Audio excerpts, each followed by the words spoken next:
Donc après, je sais que les niveaux sont plutôt bons, hein, de réussite à l'examen. On est, voilà, sur les écoles pas loin des 100 quand même, généralement à partir du moment où quelqu'un, voilà, s'est consacré, à sa formation, à effectuer des les stages.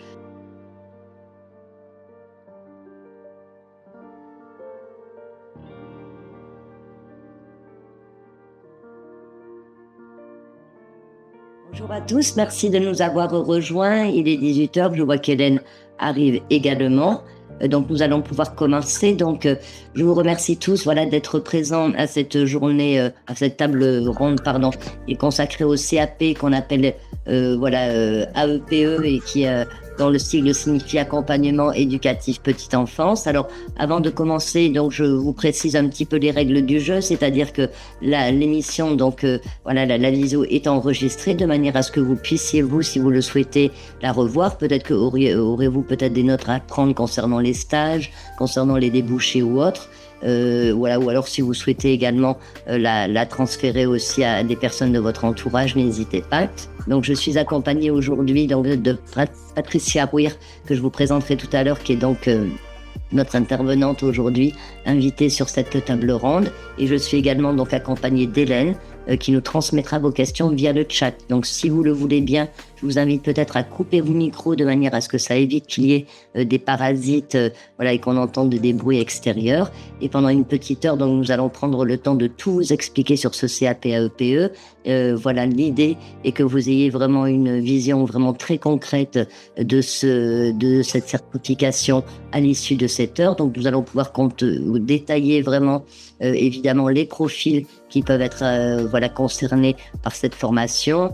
Mais on verra que c'est quand même une formation qui est quand même très ouverte. Ensuite, bien sûr, nous détaillerons le métier, les contenus de la formation, bien sûr, ce qui vous intéresse énormément, les épreuves à l'examen, à quoi s'attendre, comment ça se passe, et évidemment, bien sûr, quels sont les débouchés, les opportunités et ainsi que les perspectives de poursuite d'études. Voilà, l'idée est que vous n'ayez plus trop de questionnements, en tout cas concernant cette formation. Si c'était le cas, n'hésitez pas à nous contacter, bien évidemment. Et ensuite, bien sûr, on peut étudier voilà, des questions voilà, plus particulières que vous ne souhaiteriez pas peut-être poser voilà, ce soir pendant le chat. En tout cas, l'idée est de répondre à toutes vos interrogations. Donc, je vais me présenter, je suis Corinne Bosque, je suis directrice des admissions pour Adonis Éducation, donc depuis environ une quinzaine d'années. Et mon rôle au sein de l'établissement est bien souvent de vous accompagner dans vos projets de formation, de vous aider parfois à la décision lorsqu'il y a des hésitations entre plusieurs formations et surtout vous renseigner.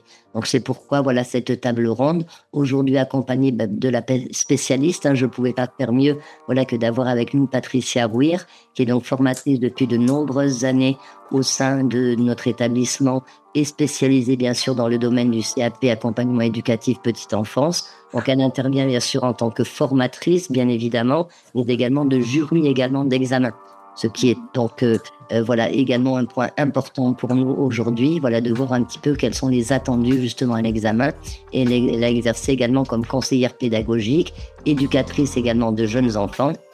Et elle nous apportera donc voilà sa vision concrète à la fois du métier et des études. Donc pour résumer un petit peu ce CAP accompagnement éducation petite enfance, donc comme le nom l'indique, c'est donc un certificat donc d'aptitude professionnelle qui va vous préparer donc au monde de la petite enfance. Donc en général, le titulaire du CAP accompagnement éducatif petite enfance travaille avec les enfants âgés de 0 à 6 ans. Donc c'est vrai qu'il n'y a pas que le soin, souvent on a en tête donc de garder les enfants, mais c'est vrai que bien évidemment, nous verrons tout à l'heure avec Patricia que ça va beaucoup plus loin que ça, puisqu'il s'agit également d'être là, voilà, auprès de l'enfant pour donc tout ce qui concerne son développement global, je dirais le développement cognitif, affectif, social, le développement moteur également. Et c'est vrai qu'il y a également une grosse part de ce diplôme qui va être consacré bien sûr à la prise d'autonomie de l'enfant, mais aussi bien sûr à sa sociabilisation et également en tant que professionnel être dans une posture de communication aussi avec les familles. Et je pense que Patricia tout à l'heure voilà, mettra bien aussi l'accent là-dessus. Donc en fait cette certification est un diplôme donc de niveau 3 et certification de niveau 3 qui est délivrée par l'Éducation nationale. Donc il vous permet d'exercer dans différents domaines.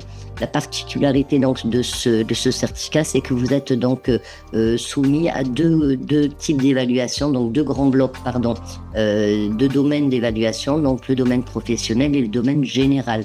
Donc nous verrons tout à l'heure qu'il peut y avoir des dispenses effectivement de ce domaine général qui est composé de la partie français, mathématiques, histoire géo et également langue, lorsque vous avez déjà un diplôme qui va être équivalent au moins au niveau CAP. Dans ce cas-là, vous ne passerez donc que le domaine professionnel sur lequel nous allons nous appesantir tout à l'heure avec Patricia. Donc Patricia, si tu le veux bien, on va peut-être pouvoir commencer par exposer un petit peu le contenu de la formation, peut-être. Oui, alors la formation s'organise en 3 blocs. Donc effectivement, comme tu le disais, je vais parler des blocs professionnels. Je ne parle pas du tout des enseignements généraux. Donc les blocs professionnels vont s'organiser de 3 manières. Enfin, la formation plutôt s'organise en 3 blocs qui vont correspondre eux-mêmes aux 3 types d'épreuves. Donc on va avoir le bloc 1, 2 et 3 qu'on appelle EP1, EP2, EP3.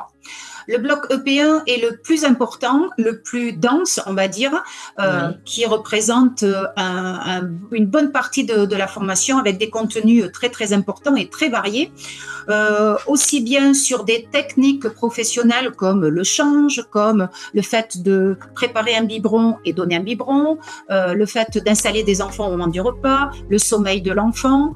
Voilà, des choses très concrètes, mais on va aussi avoir des thématiques beaucoup plus générales, la famille, la filiation, l'autorité parentale, et puis après des choses aussi un petit peu plus complexes, on va dire maltraitance, bientraitance, les stéréotypes de genre, la laïcité. Voilà, c'est vraiment très, très, très, très, très large, ce bloc EP1. Le bloc EP2, lui, va être consacré à l'enfant dans la collectivité. Collectivité école, puisque effectivement, le titulaire du CAP-EPE peut travailler au sein de l'école en assistance du professeur des écoles, en tant qu'ATSEM ou ASEM. Donc le bloc EP2, c'est toute la collectivité avec l'assistance aux professeurs des écoles, mais aussi toute la dimension entretien des locaux. Et enfin, le bloc EP3 va être réservé à l'activité professionnelle de l'assistant maternel agréé. Donc, on appelle ça l'accueil individuel. C'est-à-dire, en tant qu'assistant maternel agréé, je vais accueillir au sein de mon domicile 1, 2, 3 ou 4 enfants, de moins de 3 ans en tout cas. Donc voilà, ça va être toutes les connaissances qui tournent autour, encore une fois, de l'entretien du domicile, mais aussi le cadre d'emploi, les nécessités en termes légaux pour être assistant maternel agréé et le fait d'organiser son temps de travail entre la vie familiale, on va dire, au sein de son domicile et l'accueil néanmoins d'enfants extérieurs. D'accord. Et alors, Patricia, donc pour rentrer un petit peu plus dans le détail, quand j'entends toutes ces missions qui se cachent derrière, donc j'imagine que ça nécessite des connaissances sûrement en biologie, physiologie de l'enfant, connaître ses maladies, peut-être des aspects juridiques également. Si tu peux nous détailler un petit peu les contenus. Ok, alors si on parle effectivement de la biologie, l'aspect physique, c'est dans le bloc EP1. Effectivement, il va y avoir quelques cours de biologie. Alors attention, c'est pas des cours de médecine, moi c'est ce que je dis aux étudiants pour les rassurer, c'est pas de la médecine, mais néanmoins il faut connaître le fonctionnement global, on va dire, du corps humain pour pouvoir parler d'une conjonctivite. Je vais prendre l'exemple de la conjonctivite, pardon. La conjonctivite, c'est l'infection de la conjonctive. Mais qu'est-ce que c'est que la conjonctive ? C'est au niveau de l'œil, c'est une membrane. Donc en fait, on va avoir des informations de ce style-là pour comprendre derrière ou des dysfonctionnements ou une maladie ou d'autres choses de ce type. D'accord. Et après, sur les aspects psychomoteurs, on aborde aussi certaines, j'imagine, difficultés que peut rencontrer l'enfant et comment l'aider à les dépasser aussi sur des problèmes de motricité, peut-être de concentration ou autre. Oui, on commence par parler du développement du jeune enfant, développement sensorimoteur, développement psychosocial. Ça, c'est dans un premier temps. Et après, une fois qu'on a bien compris les fondamentaux, qu'on a posé les bases de ces connaissances-là, on va aller vers tout ce qui dysfonctionne. Donc, effectivement, la maladie, mais aussi des troubles, des handicaps. Et après, comment va se positionner le professionnel petite enfance, qui est l'AEPE, par rapport à toutes ces choses qui dysfonctionnent. Voilà. D'accord, très bien. Alors, et comment il doit... Pardon, je complète. Et comment ce professionnel petite enfance va aussi travailler en collaboration avec des spécialistes, avec des médecins, avec des éducateurs de jeunes enfants, avec un psychomotricien. Voilà. Donc, il faut aussi avoir une conscience de sa posture professionnelle pour décoder des choses, repérer des choses, mais aussi après rediriger les familles si nécessaire. Oui, voilà, c'est ce que j'étais en train de penser. Je me disais que il devait y avoir aussi une bonne connaissance des différents partenaires sociaux ou médicaux, qui travaillent autour de la petite enfance. Est-ce qu'il a une difficulté particulière sur ce CAP, sur au moins toutes ces notions théoriques? La difficulté souvent que relèvent les étudiants, et à juste titre, c'est que nous avons beaucoup d'acronymes dans la profession et en France de manière générale. Donc c'est vrai qu'il faut savoir ce que c'est que la PMI, comment fonctionne la PMI, l'ASE, le AJE, l'AMA. Alors c'est vrai que ça demande quand même une bonne mémorisation, une bonne maîtrise de tous ces termes-là et du vocabulaire professionnel. Donc c'est une des difficultés. Après... j'ai envie de dire, quand on est motivé, c'est plus facile, quoi. Bien sûr. Oui, c'est vrai que c'est quand même relativement intense dans la mesure où la plupart du temps, c'est vrai que certaines personnes plus jeunes vont être formées souvent sur 2 ans, mais à partir du moment où on est adulte, où on est, pardon, pas adulte, mais majeur au moment de passer l'examen, dans ce cas-là, on peut prétendre passer l'examen sur 1 an. Finalement, ça fait de septembre à juin, donc ça fait quand même quelque chose de très dense en 8-9 mois finalement. Oui, c'est très dense. Bon, l'avantage, c'est que ça dure que quelques mois, effectivement, mais c'est vrai que c'est très dense. Et après, il faut rajouter aussi les stages, les périodes de formation en milieu professionnel. Voilà, qui viennent compléter et soutenir un petit peu cette expérience. Donc, si tu veux bien nous parler des stages, Patricia.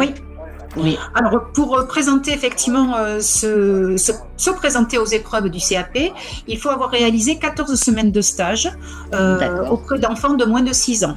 En général, il y a un découpage qui se fait de la manière suivante. Il y a une partie qui se fait auprès des 0-3 ans. Ce qu'on appelle les 0-3 ans, ce sont des enfants qui sont en crèche, majoritairement, crèche, jardin d'enfants, halte garderie, etc. Et une autre partie du stage qui va se faire auprès des 3-6 ans.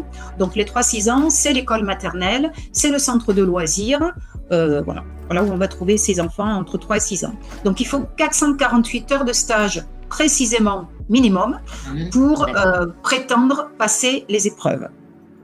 Ok. Alors c'est vrai que souvent c'est une partie importante, souvent des personnes qui nous écoutent, parce que parfois on a des personnes qui font cette formation-là en enseignement à distance, mais qui travaillent en parallèle. Donc c'est vrai que logiquement les semaines sont. Et alors je crois qu'il y a une histoire de 3 semaines minimum avec les 0-3 ans et qui sont souvent consécutives. Alors de manière exceptionnelle, c'est vrai qu'il est possible de demander auprès du rectorat de votre domicile, en contactant donc la DEC, la division des examens et concours, de demander donc un positionnement particulier de manière à pouvoir fractionner ces stages-là. Et c'est vrai que 14 semaines dans l'année, c'est quand même beaucoup, Patricia, à placer pour quelqu'un qui travaille ou qui parfois est chargé de famille. Donc, si éventuellement vous avez déjà eu une expérience passée dans le domaine de la petite enfance, parce que ça peut arriver sans avoir ce diplôme-là, il serait qu'on peut aussi parfois demander une réduction de ce temps de stage. C'est moins facilement accepté, mais pourquoi pas aussi. Et après, il y a différents dispositifs. Le dispositif transition professionnelle qui permet effectivement de s'absenter pendant la période de formation entièrement et d'avoir tout ou partie de sa rémunération, ou alors de demander des absences uniquement pour cette partie de stage. Donc ça, pensez à regarder un petit peu les dispositifs pour pouvoir aller faire ces 14 semaines, parce que j'imagine que c'est très important pour découvrir la réalité du terrain, bien sûr, Patricia. Oui, et c'est incontournable. Je veux dire, c'est pas de notre fait. Ce sont les académies qui demandent véritablement ces 14 semaines. Il y a aussi une chose qui peut être réalisée, c'est si la personne a une expérience dans la petite enfance, on peut faire valoir jusqu'à 3 ans en arrière, on peut faire valoir cette expérience professionnelle-là. Il suffira de la justifier auprès de l'employeur, auprès de l'organisme où a été réalisée cette expérience, salarié ou pas, et ça peut permettre de réduire du coup ces 14 semaines. Ces périodes de stage, voilà, qui sont quand même assez conséquentes. Alors, quelles sont les missions souvent qui sont confiées? On n'est pas simplement dans l'observation, j'imagine, parce qu'on est en stage. Non, alors on n'est pas dans l'observation, on commence par un temps d'observation qui est normal, 1 semaine, 2 semaines, ça va dépendre de la durée du stage, mais très rapidement, il faut avoir mené une activité d'éveil et il faut avoir mené une activité de soins. Pourquoi? Parce que ça va être quelque chose qui sera présenté à l'examen sous la forme de fiches techniques, donc il faudra réaliser une fiche technique de soins, une fiche technique d'activité d'éveil et ça sera soumis à une note, à un entretien oral qui sera notée. Ce n'est pas la fiche technique qui est notée, néanmoins il faut qu'elle soit conforme parce que quelquefois on voit arriver des fiches techniques qui ne le sont pas. Donc la fiche technique n'est pas conforme, mais l'entretien oral qui se déroule en se basant sur la fiche technique est noté et fera partie des épreuves. Tout à fait, d'accord. Et alors, je repensais, donc je pense aux crèches, on a dit les MAM, etc. Donc, même chez une personne qui fait de la garde à domicile, on peut aussi effectuer ce stage dans ce cadre-là, Patricia? Oui, mais par contre, il y aura des conditions très précises à respecter. L'ancienneté de l'assistant maternel agréé, le diplôme qu'aura eu l'assistant maternel agréé, on lui demandera d'avoir au moins le bloc EP1, d'avoir validé le bloc EP1. Donc ça, il faut se rapprocher de son académie. Chaque académie va fixer des obligations, on va dire, pour réaliser un stage chez un AMA ou une AMA, assistant maternel agréé. D'accord. Mais c'est possible, ouais. Ok, oui, ça fait partie du nouveau référentiel, ça je pense, hein, parce qu'avant il me semble pas que c'était possible. Donc c'est vrai que ces périodes de stage sont hyper importantes pour l'examen et d'ailleurs on va pouvoir enchaîner par les différentes épreuves à l'examen, en plus bien sûr de vous faire découvrir et comprendre les réalités du métier. Puis c'est aussi souvent l'occasion de voir dans quel style de structure on a envie aussi de s'épanouir par la suite, hein, ces stages-là. Oui, et de comprendre aussi la posture professionnelle, parce que c'est beaucoup plus simple d'évoluer au sein d'une équipe que de le voir sur un papier ou sur un cours ou d'en parler de manière théorique. J'ai beau donner des anecdotes de terrain qui me sont arrivées, c'est quand même beaucoup mieux d'évoluer au sein d'une équipe et d'affiner sa posture professionnelle aussi, son identité professionnelle au sein d'une équipe. Oui, puis je pense que ça permet un petit peu de se roder, parce que je pensais à ce que tu disais tout à l'heure, effectivement, la relation aux parents lorsqu'il y a maltraitance ou autre, ça doit être des situations vraiment très compliquées quand même, ça à vivre, hein, je pense, en tant que professionnel, et difficile à aborder aussi dans le cadre pro, Alors, qu'est-ce qu'il en est? Donc, les épreuves, c'est souvent un peu ce qui questionne quand même les étudiants. Est-ce que c'est difficile? Qu'est-ce qui m'attend? Donc, il y a ces 3 grands types d'épreuves, EP1, EP2, EP3. Je crois savoir qu'il y a des écrits, des oraux. Est-ce qu'il y a de la pratique ou pas, Patricia, sur ces épreuves? Il n'y en a plus. Il n'y en a plus depuis la réforme. Non, depuis la réforme, il n'y a plus du tout de pratique. Donc, c'est uniquement ou de l'écrit ou de l'oral, avec plus ou moins des coefficients plus ou moins importants. Par exemple, si on reste sur le bloc EP1, il y a la présentation de ces 2 fiches techniques dont je parlais. C'est le coefficient le plus important, coefficient 6. Et ça sera tout pour ce bloc-là. Le bloc EP2 sera validé par une épreuve écrite qui va durer 1h30, coef 4. Et la dernière épreuve est un petit peu particulière. L'épreuve EP3, c'est celle où on va plonger, on va dire, le candidat dans la situation d'un assistant maternel agréé. C'est une épreuve qui va se dérouler en 2 temps. Le premier temps est un travail personnel. Pendant 1h30, le candidat doit avoir tout un tas de documents sous les yeux qui vont lui permettre de s'immerger vraiment dans la situation d'un assistant maternel agréé. On va lui dire combien d'enfants il ou elle aura sous sa responsabilité. On va avoir le plan du logement, on va avoir l'intérieur des placards, on va avoir des choses extrêmement précises. Et pendant 1h30, le ou la candidate devra réfléchir à comment est-ce que je vais accueillir ces enfants, où est-ce que je vais les faire dormir, comment je les installe au moment du repas, comment est-ce que j'accueille les parents, comment se déroulent les transmissions. Et après, c'est donc l'oral qui dure 25 minutes, qui sera noté coefficient 4.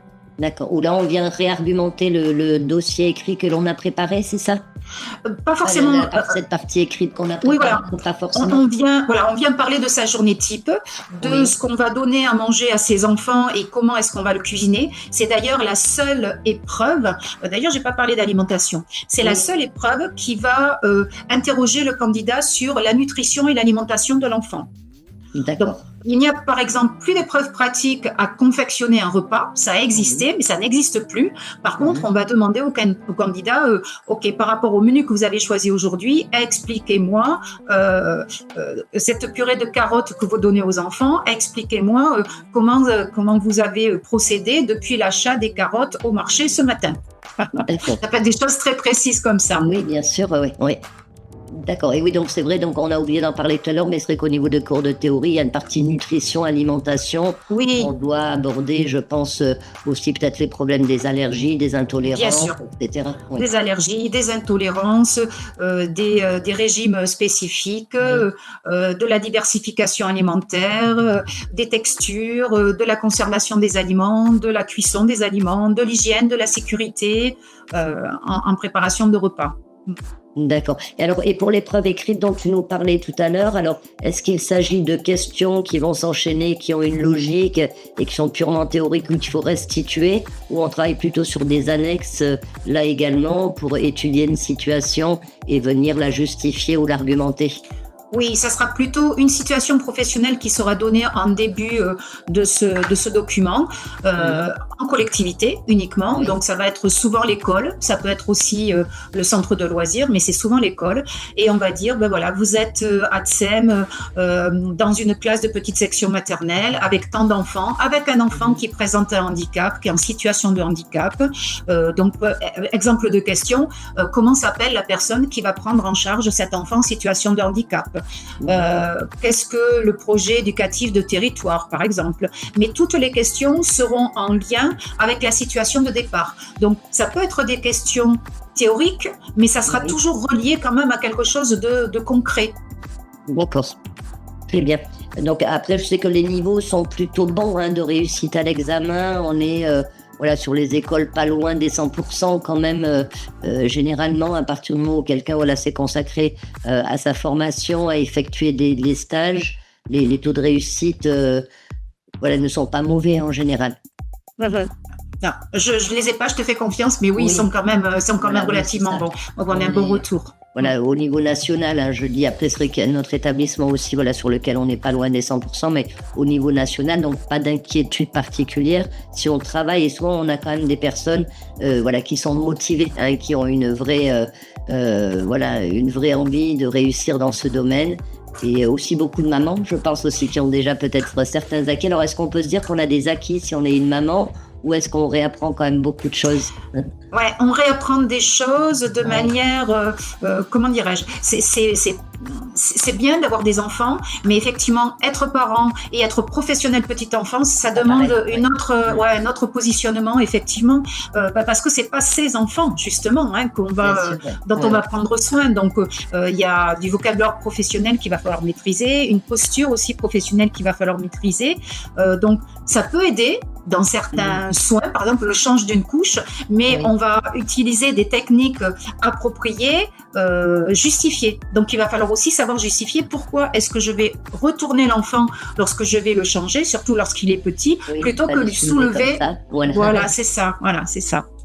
Très bien. Merci beaucoup, Patrice. Alors, en termes de débouchés, donc on a vu les crèches, bien sûr, les MAM, les haltes garderies.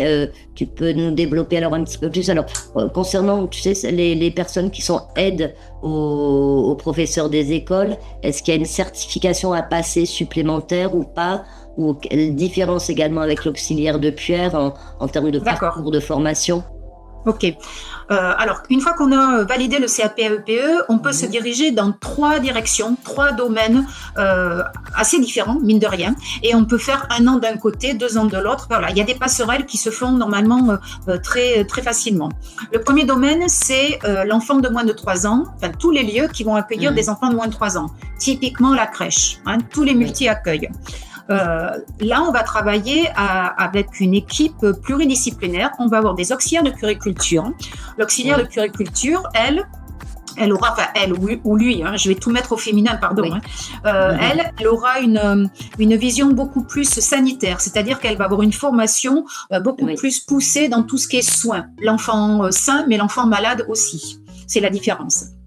On va travailler aussi avec des éducateurs de jeunes enfants qui auront une vision beaucoup plus globale et éducative de l'enfant et qui vont être en possible direction aussi. Enfin, ce seront des gens qui vont potentiellement pouvoir prendre une direction d'établissement.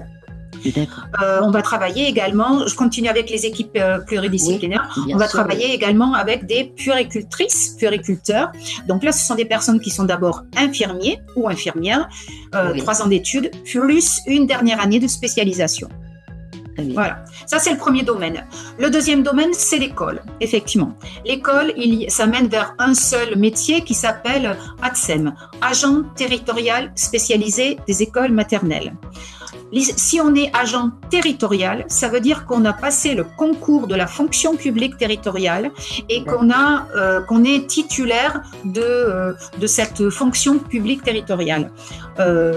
On peut travailler néanmoins à l'école, mais tant qu'on n'a pas ce concours-là, on est donc ASEM, agent spécialisé des écoles maternelles.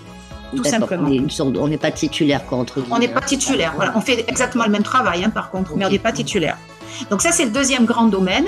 Et le dernier grand domaine, c'est ce qu'on appelle l'accueil individuel. Donc c'est le fait d'accueillir des enfants à son domicile en tant qu'assistant maternel agréé ou bien au sein d'une MAM, maison d'assistant maternel.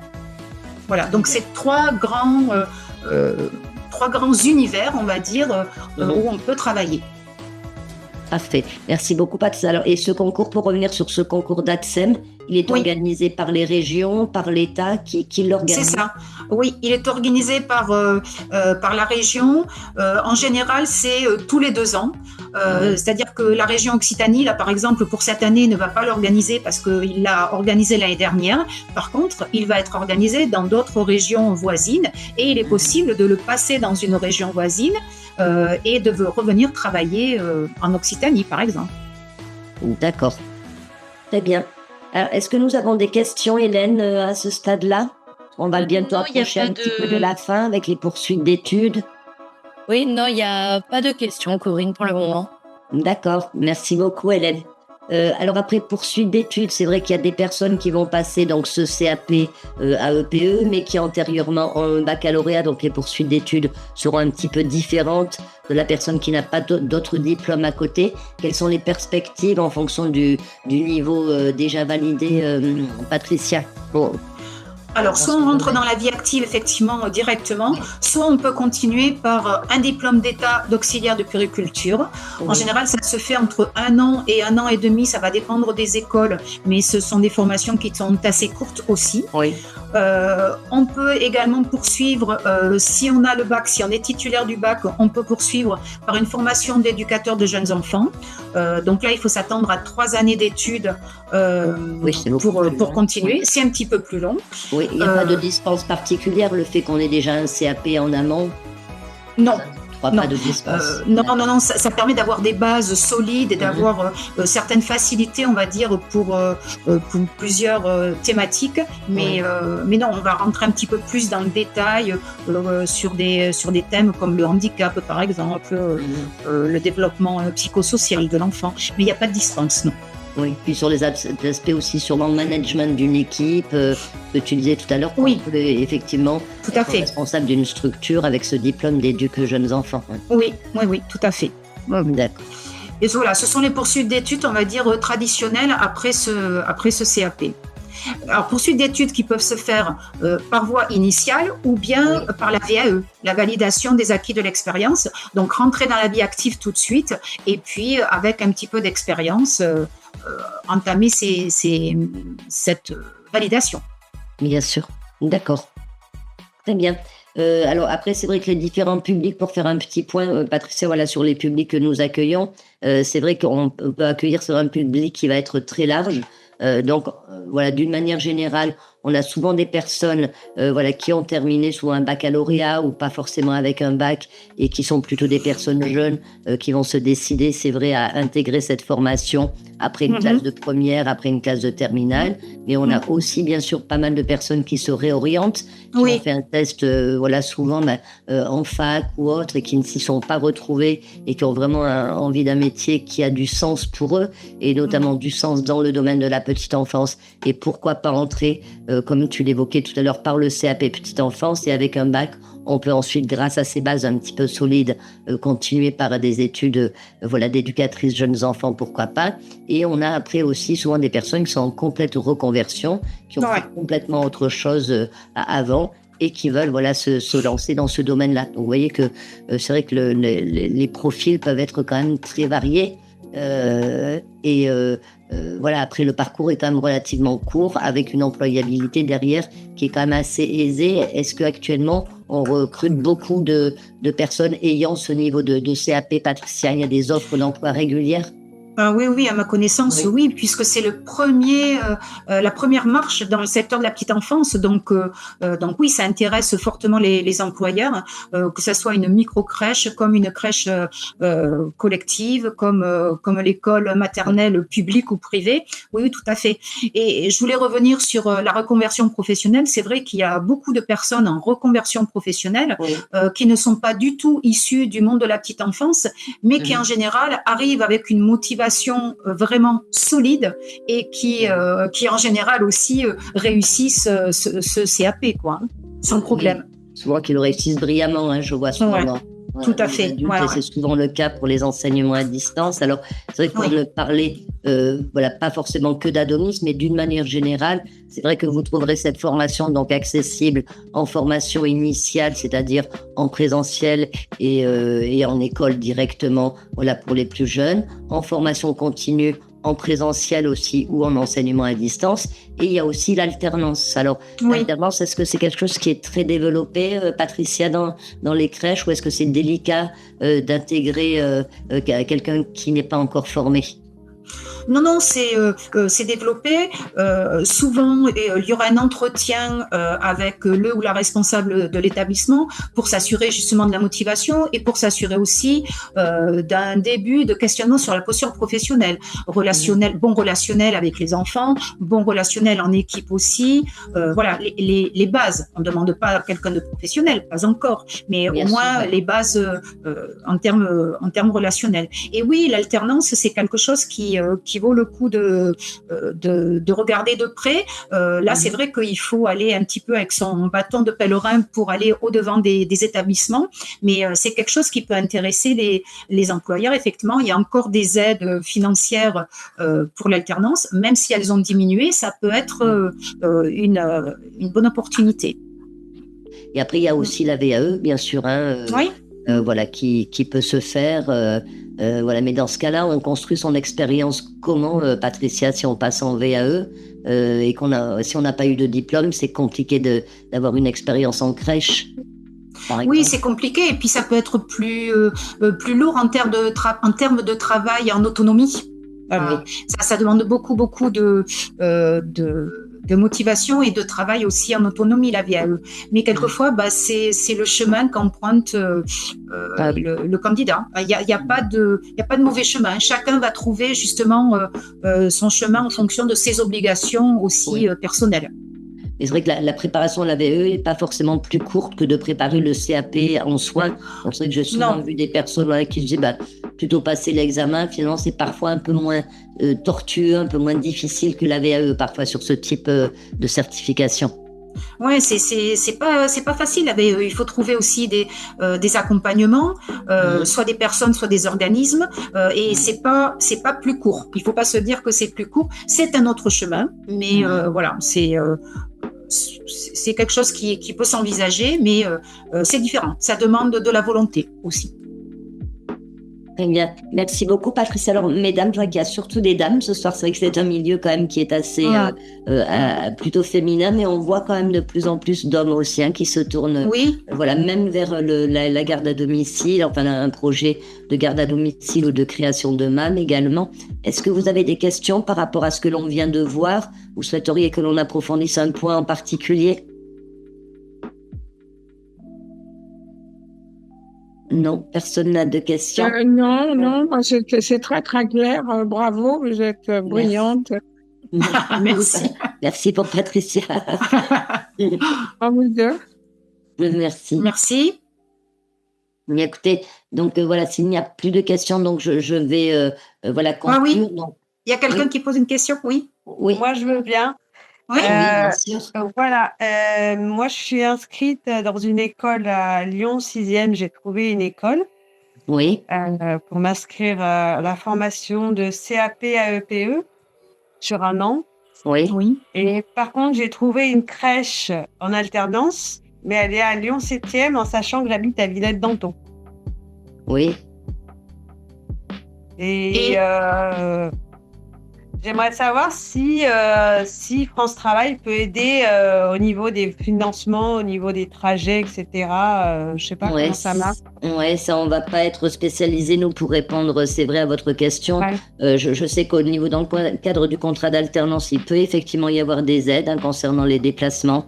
Donc ça, après, ça peut être pris en charge par l'OPCO, c'est-à-dire l'opérateur de compétences, qui va donner des aides à l'étudiant supplémentaires, comme de même, il y a parfois des aides concernant le premier équipement. Là, ça n'est pas le cas, mais c'est vrai que dans certaines spécialités, un apprenant va avoir besoin de vêtements de protection, va avoir besoin d'un ordinateur, etc. Et l'OPCO peut aider dans ce sens-là. Donc peut-être interroger effectivement déjà l'entreprise, puisque s'ils prennent quelqu'un en alternance, c'est qu'ils ont déjà repris d'autres personnes bien souvent et qu'ils doivent être peut-être informés de ça. Je dirais oui, je pense, mais voilà, quand même à vérifier auprès de l'OPCO, donc OPCO, opérateur de compétences.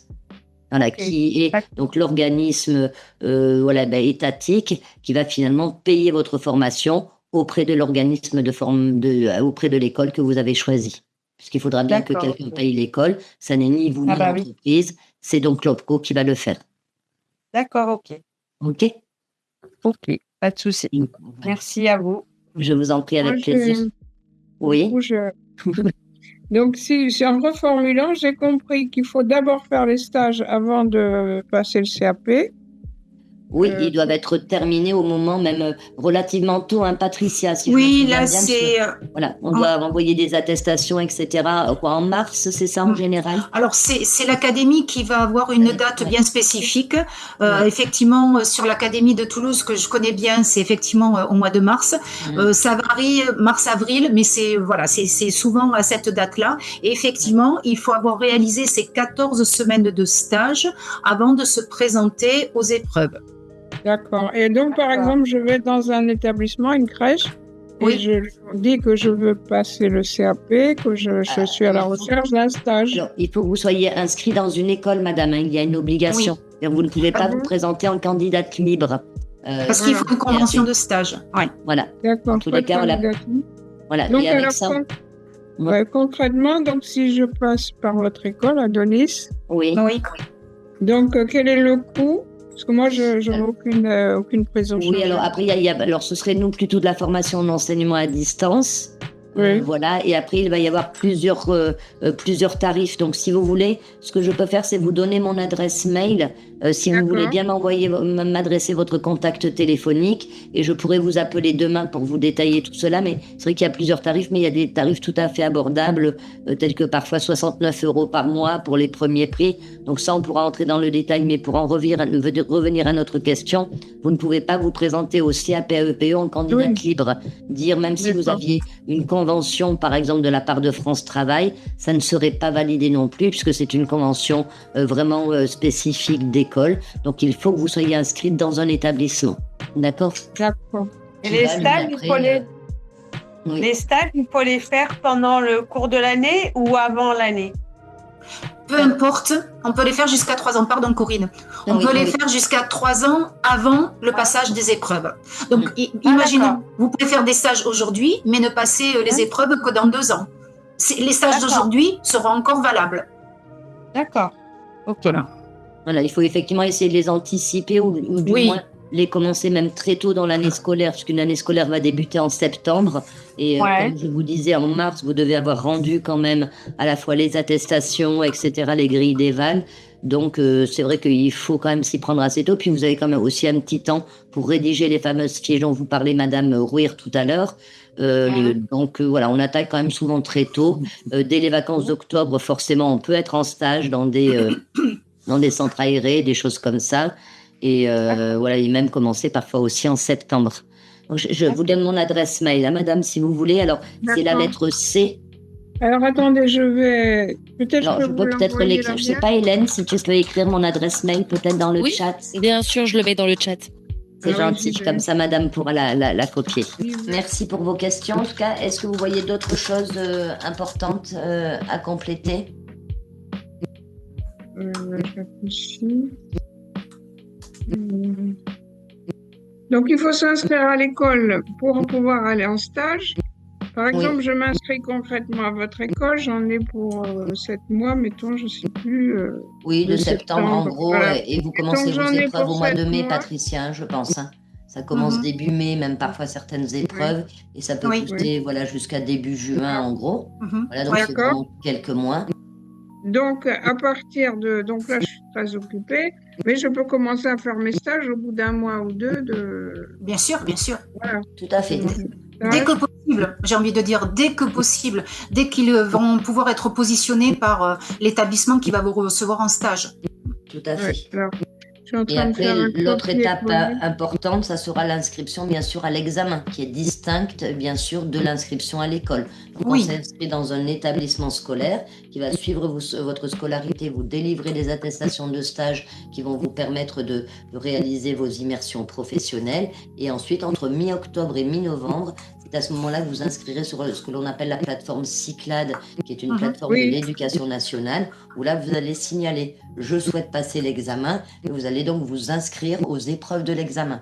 Donc, deux inscriptions finalement, une en école et une à l'examen auprès de l'éducation nationale. Voilà, surtout ne pas rater la date, hein, parce que c'est vrai qu'une fois que les inscriptions sont closes, il n'y a aucune circonstance atténuante ni cas qui puisse être après repris. Donc, lorsqu'ils disent on ferme un site à minuit, il est fermé à minuit, on ne peut plus rien faire. Là, c'est vraiment, mais en général, l'école dans laquelle vous êtes inscrite, justement, est là aussi pour veiller, bien sûr, sur cet aspect-là de votre suivi, en plus du suivi de votre stage, bien évidemment. Ok. Votre école, géographiquement, elle est où? Alors, nous sommes sur de l'enseignement à distance uniquement, mais le siège social se trouve à Toulouse.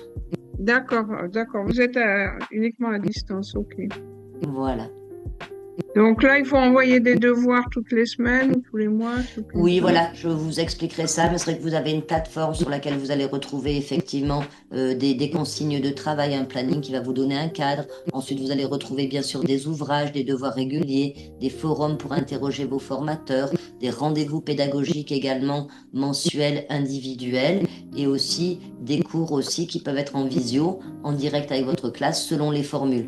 Mais lorsque nous appellerons, je pourrai vous donner bien évidemment, vous expliquer tout ça déjà en détail et ensuite vous donner bien sûr la documentation qui convient et les documents si vous souhaitez formaliser les choses, bien sûr, avec plaisir. Mais c'est vrai que l'avantage, alors beaucoup d'écoles font en présentiel, mais beaucoup font aussi maintenant désormais de la distance, ce qui permet quand même d'avoir aussi une certaine souplesse dans le travail personnel. Voilà, Madame Rouir travaille beaucoup avec les étudiants à distance et c'est plus de confort pour eux, c'est vrai. Oui, et le gros atout aussi des étudiants à distance, c'est qu'ils n'ont pas de créneau fixe à proposer pour faire les stages. Supposons que j'ai repéré une crèche pour aller faire un stage, je ne vais pas lui dire, voilà, moi, mon stage, il faut qu'il soit du temps au temps. Au contraire, votre gros atout, ça va être, écoutez, moi, le stage, vous me le positionnez lorsque vous le souhaitez, je suis disponible. Dans l'idée, je suis disponible, mais après, je bosserai quand même, je travaillerai mes cours quand même. Mais ça, c'est quelque chose qu'il faut mettre en avant. D'ailleurs, c'est ce que je dis aux étudiants, il faut le mettre en avant quand vous recherchez un stage. Vous n'avez pas de date fixe. Donc, vous êtes un petit peu à disposition de l'établissement en question. Oui, parce que parfois on peut vous refuser une entrée en stage en vous disant j'ai déjà pris 2 personnes sur cette Eh oui. période-là, je ne peux pas prendre une 3e. Voilà. Et Ouais. vous pouvez dire moi il n'y a aucun souci, je peux décaler Tout à sur fait. une période qui vous conviendrait. Ouais. Moi, je peux faire un stage tous les lundis, mardis pendant 3 semaines. Voilà, ça c'est aussi une flexibilité que vous avez parce que vous êtes étudiant à distance, que n'auraient pas d'autres étudiants à l'école. Bien sûr. Et concernant l'alternance, il en va de même. C'est vrai que lorsqu'une école a planifié une formation, eh bien les jours qu'aura décidé l'école d'école, parce qu'il y a des jours de cours et des jours d'école, des jours de cours et des jours entreprise, eh bien les jours d'école vont s'imposer finalement à la crèche ou à l'entreprise. Tandis qu'en enseignement à distance, voilà, pourvu qu'on ait le nombre d'heures qui soit requis, l'entreprise après peut positionner vos heures de présence en entreprise en fonction de son événementiel, du congé des autres collaborateurs, d'une éventuelle absence qui est prévue pour, je sais pas, maladie, maternité ou autre. Donc c'est vrai que ça donne aussi un gros avantage à l'entreprise. Donc lorsque vous êtes en enseignement à distance avec nous ou quelqu'un d'autre, il est important de signaler bien sûr cette souplesse. Ouais. Alors, autre question, est-ce qu'il y a une limite d'âge pour passer le CAP? Aucune. Alors, il n'y a pas de Et limite d'âge. juste votre motivation, c'est tout. Et ça, on Tout peut est l'avoir à permis. tout âge. C'est ça qui est magnifique. Oui, Corinne, peut-être on peut répondre à la personne qui a posé une question sur le chat. oui, bien sûr. Si la personne est titulaire d'un titre pro de secrétaire médico-social, est-ce qu'il ou elle est dispensé de certaines matières? Hélas, non. Oui, Hélas, non. Ouais, il n'y a pas de dispense. Il existe des dispenses suivant certains diplômes acquis comme le bac pro ASSP, des choses comme ça, comme un niveau bac par exemple qui va dispenser d'une épreuve qu'ils appellent prévention santé environnement. Mais ce titre pro ne dispense pas, hélas, Oui. Ou certains BP. Alors, en revanche, là, c'est vrai que du fait que ce titre professionnel soit équivalent au moins à un CAP, vous êtes quand même dispensé de la partie du domaine général, en revanche. Oui. Mais aucune épreuve dont nous venons de parler aujourd'hui, c'est-à-dire du domaine pro. Merci pour votre question. Voilà, est-ce que vous pensez que nous avons fait le tour, mesdames? Oui, moi c'est bon en tout cas. C'est tout bon pour vous. Parfait. Oui. Merci beaucoup pour votre intervention. Merci Madame Bordeaux également. Alors, je vais laisser le mot de la fin à Patricia. Donc moi, je vous retrouve quand vous le souhaitez. N'hésitez pas à m'envoyer un petit mail. Après, je vous donnerai mon numéro de ligne directe aussi, bien évidemment. Je suis là pour vous renseigner, bien sûr, un petit peu plus de manière aussi personnalisée en fonction de votre situation. Ah oui, c'est vrai qu'on a oublié de signaler ça. Peut-être, Patricia, j'ai oublié de parler, c'est vrai, la question du financement. C'est vrai que concernant le financement, donc c'est vrai qu'il y a des modalités de formation qui vont être gratuites pour l'apprenant et en plus professionnalisantes. Donc là, on était vraiment sur le cas de l'alternance. Mais c'est vrai que ces formations qui sont donc bien des diplômes d'État sont également donc finançables via ce que l'on appelle le compte personnel de formation, le CPF. Elles sont donc éligibles au CPF, que ce soit de l'enseignement à distance ou en présentiel. Donc ça, c'est important. Et ensuite, après, c'est vrai que du fait que lorsqu'une école telle que la nôtre est certifiée Calliope, cela signifie que nous sommes habilités à percevoir tout type de fonds de formation d'un prescripteur donné. Donc, ça peut être France Travail, ça peut être la région ou autre. Donc, en revanche, c'est vrai que nous fonctionnons comme ça et je pense la plupart des écoles également. Vous devez donc, bien sûr, initier votre demande puisque la question est de savoir, est-ce que vous pouvez obtenir des droits, monter un dossier puisque chaque cas va être particulier. Et puis, tout dépend un peu des métiers que vous choisissez. Par exemple, pour France Travail, de la durée de la formation. En tout cas, il faut que vous soumettiez la demande. Et ensuite, bien évidemment, l'organisme qui potentiellement financeur se tournera vers nous pour nous demander de compléter ce qu'il en est quant au contenu pédagogique, au positionnement, au nombre d'heures, au type d'examen que vous allez passer, etc. Donc bien sûr, on vous accompagne, les établissements d'une manière générale vous accompagnent aussi sur vos demandes de financement. Donc c'est vrai qu'il n'y a pas que l'autofinancement, même si c'est assez courant quand même, mais il peut y avoir aussi certaines aides que vous pouvez solliciter. Et là, je dirais que c'est le bon moment de le faire, puisque c'est vrai qu'il faut quand même toujours plusieurs semaines, voire plusieurs mois aux organismes financeurs pour pouvoir répondre et étudier votre dossier. Là, la rentrée n'étant qu'en septembre, vous avez le temps de faire ces démarches-là. Donc, si vous avez besoin également de renseignements là-dessus, n'hésitez pas. Voilà, c'était mon petit mot de la fin pour moi, Patricia. Je te laisse la parole. Alors, je conclus par quoi? Moi, je vous attends. Voilà. Je vous attends en distance, en correction de copies. Donc, je corrige certaines des copies, pas toutes, bien évidemment. Hein.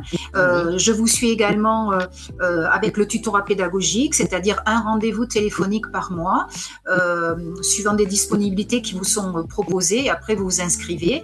Et comme ça me permet de faire le point avec vous et de voir où sont vos difficultés s'il y en a et de me réjouir s'il y a des succès aussi. Voilà, on parle ensemble de vos découvertes, de vos observations sur le terrain. On échange voilà, sur ces thématiques-là. Et voilà. Très bien. Merci beaucoup, Patricia. Voilà, bien écoutez, je vous souhaite à tous voilà, de pouvoir entrer dans ce secteur de la petite enfance, voilà, dans les meilleures conditions.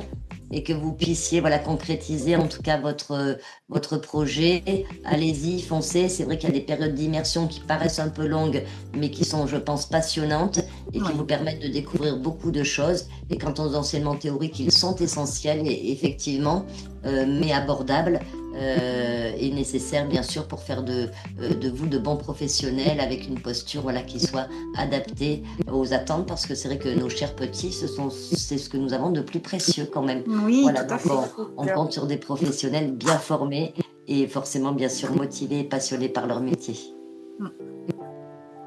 Merci beaucoup. Merci infiniment, Patricia. Merci, mesdames. Merci beaucoup, Hélène. Également, et les techniciens, parce qu'on a également un technicien qui est présent. Donc, je vous dis à tous à très bientôt. Je reste à votre écoute. À bientôt. Merci. Au revoir. Au revoir.